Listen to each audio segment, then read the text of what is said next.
All right, let's do an unboxing of this desktop gimbal auto face tracking selfie tripod. Okay, this thing is really cool. Let's check it out and see what all is in here. First, we've got a nice colorful instruction manual. Here is the gimbal itself. This thing comes up like this. We've got the ability to where you put your phone on here like this. This is actually a remote control that actually does snapshot, runs iOS snapshot. Okay, here is your lens, and let's see what else we got in the box. We have got a stand for it. Now this thing will screw into any standard tripod, but it's also got this cool little stand. Okay, boom. And what else we got?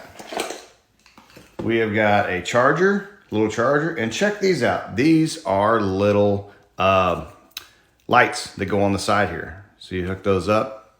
They actually hook right here on the side, on each side, and your camera goes right here. So stay tuned for the next video. I'm going to show you exactly how this thing works and what I think about it.